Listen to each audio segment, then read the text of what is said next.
అదే RTV app వార్తల్ని క్షణాల్లో చదివే అవకాశం ఉంటుంది. ఒక న్యూస్ పేపర్, ఒక టెలివిజన్ ఛానల్ మీ చేతుల్లో ఎప్పుడూ ఉంటాయి. ప్రస్తుతం మనం కరీంనగర్ జిల్లా గంగాధర మండలం ఘర్షకుర్తి గ్రామంలో అయితే ఉన్నాము. ఇక్కడనైతే దీన్ని రెండవ భీవండిగా అయితే పిలవడం జరుగుతుంది. అనేక మంది చేనేత కార్మికులు అయితే ఇక్కడైతే ఉండడం జరుగుతుంది. ఈ మధ్య కాలంలో చూసినట్లయితే అనేక రకాల సమస్యలు అయితే ఎదుర్కొంటున్నారు. రాష్ట్ర ప్రభుత్వాలు కావచ్చు, కేంద్ర ప్రభుత్వాల నుంచి అయితే మాకైతే ఎలాంటి సహకారాలు అయితే అందట్లేదని అయితే వీరైతే వెల్లడించడం జరిగింది. ఈరోజైతే చేనేత కార్మిక సంఘ నాయకులను అయితే ఎన్నుకోవడం జరిగింది. మనతో పాటు అయితే అల్వాల శ్రీశైలం అయితే ఉన్నారు. ఒకసారి వారితో అయితే మాట్లాడదాం. సార్ చెప్పండి, ప్రస్తుతం అయితే ఎట్లా ఉంది ఇక్కడ పరిస్థితి, ఏం చెప్తారు? ఇక్కడైతే పరిస్థితి చాలా దారుణంగా ఉంది. ఈ కార్మికులకు పని లేకుండా పోయిన ప్రభుత్వం చాలా వరకు ఆదుకుంది. ఇప్పుడు వచ్చిన కాంగ్రెస్ గవర్నమెంట్ సరిగా మనకు ఈ చీరల ఉత్పత్తి ఆర్డర్ కూడా ఇవ్వలేకపోతుంది. కార్మికులు అంతా కష్టంలో ఉన్నారు. ఈ కార్మికులు గత ప్రభుత్వం మాకు నిధులు కేటాయించింది. అప్పటి నుండి కార్మిక సంఘ భవనం నిర్మించుకున్నాము. ఇప్పుడు కొత్త అధ్యక్ష ఎన్నికల్లో మేము గెలుపొందినాము. ఈ ప్రతి పథకము, ప్రభుత్వ పథకం మా ఘర్షకుర్తికి సిరిసిల్ల తరహాలో ఘర్షకుర్తికి వచ్చేట్లు కృషి చేయాలి గవర్నమెంట్. ఇంకా వీళ్ళకు బతుకమ్మ చీరల రూపంలో ఆల్రెడీ మేము అప్పట్లో సమ్మె చేయడం జరిగింది, ధర్నాలు చేయడం జరిగింది. అయినా కానీ మాకు సరిగా ఆర్డర్లు ఇవ్వట్లేదు. ఈ వర్కర్ టు ఓనర్ పథకం కూడా ఇంతవరకు మా ఘర్షకుర్తి గ్రామానికి అసలు వచ్చి చెప్పిన సందర్భం లేదు రాజకీయ నాయకులు. ఈ నా గెలుపు కారణమైన ప్రతి కార్మికులకు పేరు పేరున ధన్యవాదాలు. మరియు గతంలో మా గురువు గారు చిప్ప లక్ష్మీరాజం గారు, అతను ఈ స్థలాన్ని ఆపిండు. అతని ఆశయాలతో మరియు మాజీ అధ్యక్షుల సహకారాలతో మరింత ముందుకు సంఘాన్ని అభివృద్ధి చేస్తాను. ప్రస్తుతం చూసినట్లయితే మేము చేద్దామంటే పని లేదు, తిందామంటే తిండి లేని పరిస్థితి నెలకొందని చెప్పేసి ఇక్కడ ఉన్న గ్రామస్తులు అయితే చెప్తున్నారు. అంతేకాకుండా చాలా ఇబ్బందులు సైతం ఎదుర్కొంటున్నారు. ఇతర రంగాల వైపు సైతం చూస్తున్నారు. కొంతమంది కూరగాయలు అమ్ముకుంటే మరికొంతమంది ఇతర రంగాల వైపు సైతం చూస్తున్నారు కదా. ఇప్పుడైతే మరి ఎట్లా ముందుకెళ్దాం అనుకుంటున్నారు? అంతేకాకుండా ఇక్కడ ఉన్న వారికి ఎలా ఉపాధి కల్పించే దిశగా అయితే అడుగులు వేయబోతున్నారండి. అవును, వాస్తవమే. ఇక్కడ పనులు లేక చాలా ఇబ్బంది పడుతున్నారు. ఆల్రెడీ ఒక 2-3 కూరగాయలు కూడా అమ్ముకోవడం జరుగుతుంది. వేరే కార్మికులు కూడా వేరే షాపుల్లో జీతాలు ఉంటున్నారు. మరి ఇక్కడి యజమానులు కూడా మాకు సహకారం లేదు. యజమానుల సహకారం, అటు ప్రభుత్వ సహకారం లేదు, ఇటు యజమానుల సహకారం లేదు. మాకు ఒక 15 సంవత్సరాల కింద జరిగిన వేతన సవరణ అంతే. అప్పటి నుండి ఇదివరకు వేతన సవరణ జరగలేదు. మరి ప్రభుత్వాలు ఏం చేస్తున్నాయో అర్థమవుతలేదు. మాజీ అధ్యక్షులు కూడా పట్టించుకోలేదు. నేను ఖచ్చితంగా ఇప్పుడు ఈ గెలిచిన సందర్భంలో నేను అందరికీ హామీ ఇస్తున్నా. నేను ఒకటే లక్ష్యంతో వచ్చిన, మాకు వేతన సవరణ 2 సంవత్సరాలకు ఒకసారి ఖచ్చితంగా జరగాలి. దీనికి నేను ఎట్టి పరిస్థితుల్లో కృషి చేస్తా, ఎంతవరకైనా వెళ్ళడానికి చేస్తా. నేను వీళ్ళందరికీ హామీ ఇవ్వడం జరిగింది. వేతన సవరణ జరగాలి. అన్నీ పెరుగుతున్నాయి, కాయగూరలకు రేట్లు పెరుగుతున్నాయి, పప్పు పెరుగుతుంది, ఉప్పు పెరుగుతుంది. మరి మాకెందుకు పెరగద్దు? కానీ ప్రస్తుతం చూసినట్లయితే ఇక్కడ ఉన్న నాయకులు అయితే ఏం చెప్తున్నారు? అంతేకాకుండా మీకు గతంలో ఎటువంటి హామీలు అయితే ఇవ్వడం జరిగింది? ఏమి హామీలు ఇస్తున్నారు, ఇస్తున్నారు. మీకు చేతి నిండా పనిస్తాం. గత మనకు ఇక్కడ గెలిచినటువంటి ఎమ్మెల్యే మేడిపల్లి సత్యం గారు మీకు 24 గంటలు పని ఇస్తా అన్నాడు. ప్రతి సంవత్సరంలో 365 రోజులు పని కల్పిస్తా అన్నాడు. సిరిసిల్ల కంటే ఎక్కువ ఆర్డర్లు ఇప్పిస్తా అన్నాడు. ఏ ఆర్డర్ లేదు, అసలు ఏది లేదు. ఇక్కడ మొత్తానికి రాలేదు, ఆర్డర్ అనేది రాలేదు. గతంలో కొద్ది మన వైట్ క్లాత్ కొంచెం వరకు వచ్చింది, దాంతో తృప్తి ఉండదు మాకు. కానీ ఇక్కడ ఉన్న మరమగ్గాలను అయితే ఇనుప సామాను అమ్ముకుంటున్న పరిస్థితి సైతం నెలకొంది కదా, వాటికి సంబంధించి ఏం చెప్తారు? అంతేకాకుండా ఇక్కడ ఉన్న కార్మికులకైతే ఎలాంటి ధీమా కల్పించే ప్రయత్నం అయితే చేస్తారు మీరు? అవును, జరిగింది. ఇనుప సామాన్లు కూడా అమ్ముకోవడం జరిగింది. ఇక్కడ కార్మికులు అదే ఉపాధి లేక, పని అనేది లేక, సాంచల్ని నడపలేక, మన కుటుంబం జరగలేక, ఏం చేయలేక అమ్ముకున్నారు ఇక్కడ. కానీ 2018 సంవత్సరంలో వస్త్రోత్పత్తి రంగంలో అయితే పెను మార్పులు అయితే రావడం జరిగింది. అంతేకాకుండా మరమగ్గాలకు సంబంధించి కావచ్చు, అంతేకాకుండా వాటి అనుబంధ రంగాలకు సంబంధించి సైతం జాకార్డ్ మిషన్లు కావచ్చు, టీఎఫ్ఓకి సంబంధించి సైతం కొన్ని యూనిట్లు సైతం ఏర్పాటు చేయడం జరిగింది. ఒక్కొక్క కార్మికుడికి అయితే 1000 రూపాయల వరకు అయితే వేతనం వస్తుందని చెప్పేసి అయితే కొంత ప్రచారం అయితే కొనసాగింది కదా, వాటికి సంబంధించి ఏం చెప్తారు సార్? అదంతా అవుతాయి. దాన్ని బతుకమ్మ చీరల రూపంలో చేసిర్రు. కాకపోతే అది పెట్టుబడిదారుల పథకం, అది వర్కర్లకు కాదు.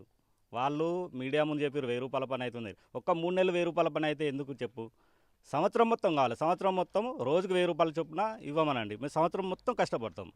అది బతుకమ్మ చీరలు ఎన్ని రోజులు ఇస్తున్నాడు? ఒక 3 నెలలు 4 నెలలు ఇస్తున్నాడు. 3 నెలలు 4 నెలలు మాకు ఎంత 1000 అంటే 20,000 25,000 సంపాదించుకుంటాం 3 నెలల మందమే. అది తర్వాత ఆ 3 నెలలు మాకెంత వస్తుందో యజమానులు కాదు, యజమానుల పెట్టుబడి పథకం తప్ప అది మా కార్మికులకు కానే కాదు. ఖచ్చితంగా కార్మికులకు ప్రతిరోజు 1000 రూపాయల పని అయ్యేట్టు చూడాలి. గటువంటి పథకాలు తీసుకురావాలి. కానీ సిరిసిల్ల చూసినట్లయితే కొంత జాతీయ జెండాలు కావచ్చు, అంతేకాకుండా పార్టీల కండువాలకు సంబంధించి కొంతవరకు అయితే పని దొరుకుతుంది. కానీ మాకు ఇక్కడైతే అది కూడా లేదని చెప్పేసి ఇక్కడ ఉన్న కార్మికులు అయితే వెల్లడిస్తున్నారు కదా. దీనికి సంబంధించి ఇంకా ఎట్లా చేస్తే బాగుంటుంది? అంటే ఇక్కడ ఉన్న కార్మికునికి పొట్ట గడవడానికి ఇంకా ఎలాంటి చర్యలు తీసుకుంటే బాగుంటుందని మీరు భావిస్తున్నారు? అవునండి, సిరిసిల్ల తరహాలో మాకు అక్కడి పథకాలు కూడా ఇంకా ఇక్కడ రావట్లేదు. మన ఘర్షకుర్తికి ఇంతవరకు ఆర్డర్లు రాలేదు. అయితే మాది ఇక్కడ ప్రైవేట్ పరంగానే మేము చీరలు ఇస్తున్నాం. ఇక్కడ ఇది గవర్నమెంట్ కాదు, ప్రైవేట్ పరంగా ఏదో ఇంత మాకు ఉత్పత్తి దొరుకుతుంది, కూలీ దొరుకుతుంది, కాకపోతే తక్కువ కూలి దొరుకుతుంది. సుమారు ఒక రోజు ఒక వ్యక్తి కష్టపడితే 200-300 పని, రోజు 300 పని చేసుకుంటే పొట్ట గడదు.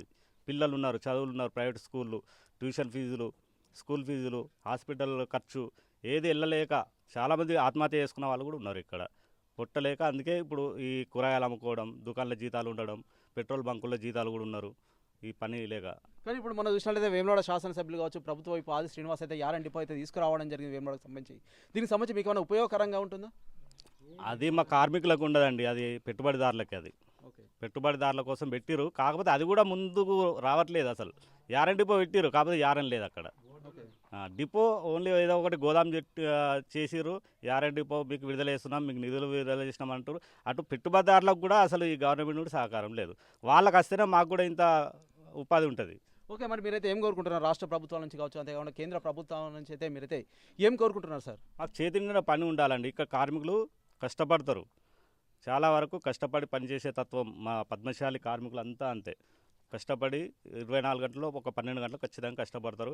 మాకు రోజుకు మినిమం నరేంద్ర మోడీ గారు చేసిన 15,000 ఒక మనిషికి వేతనం 15,000 అనేది చేసిరు కదా, అలాగే ఒక మనిషికి ఒక 15,000 16,000 సాలరీ వచ్చేట్టు కృషి చేయాలి గవర్నమెంట్. అలాంటి ఉత్పత్తులు ఇక్కడ తయారు చేసి ఇచ్చి అలాంటి క్లాత్ను కొనడం కానీ, మాకు ఆర్డర్లు ఇప్పించడం కానీ అలాంటివి చేస్తే బాగుంటుంది. కానీ ఇక్కడ చూసినట్లయితే కొంత నిషేధిత రంగులు వాడుతున్నారని సైతం కొంత కొరడా జులిపించిన పరిస్థితి సైతం మనం చూడడం జరిగింది. కొన్ని మరమగ్గాలకు సైతం సీజ్ చేసిన పరిస్థితి సైతం ఉంది కదా, మరి ఎట్లా వారి పరిస్థితి ఏంటి? వారు ఇక ఫైనల్గా ఏం చెప్తారు అటువంటి వారి గురించి? అవునండి, అది 83వ సంవత్సరంలో మేము తీసుకొచ్చిన చట్టం అది.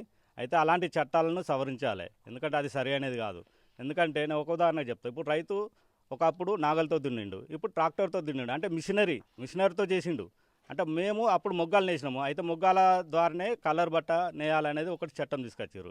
అయితే మొగ్గాలు ఎంతటి వరకు ఇప్పుడు మనిషి అనేది జనరేషన్ చేంజ్ అవుతుంది, మిషనరీతో పని చేసుకోవాలి. అలా అంటే అప్పుడు ఇక్కడ మేము సాంచలు తెచ్చుకున్నాం, సాంచలు మిషన్ల మీద బట్ట తయారు చేయడం మొదలుపెట్టినాక వచ్చి మన ఎన్ఫోర్స్మెంట్ వాళ్ళు వచ్చి దాడి చేసి ఆల్రెడీ ఇక్కడ ఒక 2 సాంచలు సీజ్ చేయడం జరిగింది. అదే ఎంతవరకు అన్యాయం అండి అది. ఎందుకంటే అంతా ప్రపంచమే సాంకేతిక మొత్తం టెక్నాలజీతో ముందుకు పోతే మమ్మల్ని ఇంకా మొగ్గాలపైన ఆధారపడమని ఇలా దాడులు చేయడం చాలా దురదృష్టకరం. దీన్ని మేము చాలా వరకు ఖండిస్తున్నామండి. ఆర్డర్లు ఇచ్చినాక కూడా మాకు తృప్తి లేదండి, అది పెట్టుబడిదారులకే అది. అయితే గవర్నమెంట్ ఏం చేయాలి, వర్కర్కు సరిగా కూలి దొరుకుతుందా లేదా అనేది దాన్ని ఆలోచించి దానికి సవరణ వాళ్ళు చేయాలి. కూలి ఎంత ఇస్తే బాగుంటుంది వీళ్ళకు. ఏ చీర అయినా ఏ క్లాత్ మాకు ఆర్డర్ ఇచ్చినా అది పెట్టుబడిదారులే తీసుకుంటారు, మాకు ఎంతో ఇంత కూలి వీళ్ళు డిసైడ్ చేస్తారు. ఆ కూలి ఎంత ఇస్తే మంచిగా ఉంటుంది అనేది గవర్నమెంటే డిసైడ్ చేసి దాన్ని ఒక జీవో తీసుకురావచ్చుడా, నెలకు ఖచ్చితంగా ఒక 15,000 జీతం వచ్చుడా అనేది ఒక జీవో రూపంలో తీసుకొస్తే బాగుంటుంది. ఓకే, ప్రస్తుతం మనమైతే చూస్తున్నాము, మేమైతే అనేక రకాల ఇబ్బందులు అయితే ఎదుర్కొంటున్నాము. ఇక్కడైతే కూలీ అయితే పెంచట్లేదు, అంతేకాకుండా కొన్ని చట్టాలు సైతం సవరించాల్సిన అవసరం ఎంతైనా ఉందని అయితే ఈరోజు అయితే ఎన్నుకోబడ్డటువంటి శ్రీశైలం అయితే వెల్లడిస్తున్నారు. ఏమైనప్పటికైతే మా సమస్యలు అయితే కేంద్ర రాష్ట్ర ప్రభుత్వాలు అయితే ఖచ్చితంగా తీర్చాలి, ప్రతి ఒక్క చేనేత కార్మికుడి సమస్య తీర్చి అయితే ముందుకు వెళ్ళాలని అయితే వీరైతే వెల్లడిస్తున్న పరిస్థితి మనమైతే ఘర్షకుర్తి గ్రామంలో చూస్తున్నాం. Over to studio. మరిన్ని వీడియోస్ కోసం ఛానల్ ని సబ్స్క్రైబ్ చేయండి, లేటెస్ట్ అప్డేట్స్ కోసం వాట్సాప్ ఛానల్ ని ఫాలో అవ్వండి, అండ్ లింక్ డిస్క్రిప్షన్ లో ఉంది.